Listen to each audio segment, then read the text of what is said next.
uthando lwethu luhambela ngabini lomlilo uthi lungasha nomnini uthando lwethu wena lamaphutho wenzeka lamaphutho wenzeka lamaphutho wenzeka lamaphutho wenzeka lamaphutho wenzeka lamaphutho wenzeka lamaphutho wenzeka.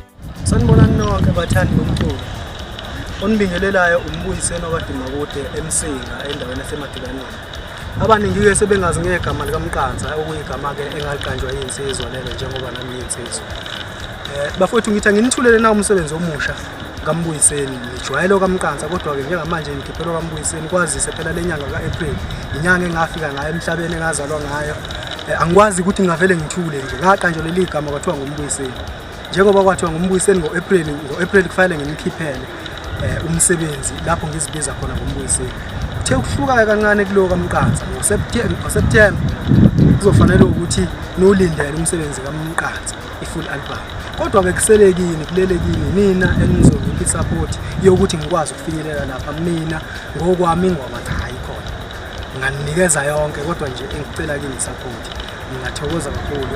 Ngicela ukuthi ningilandele lapha enkundleni zokuxhumana, Facebook page Mqanza, TikTok Mqanza_Nzimasa. Uphinde ungibheke lapha Instagram futhi Mqanza_Nzimasa. Sesiyohlangana khona lapho ngiyethemba ukuthi konke ngilenzele khona ngithokozisa. Nayi ICU isifile.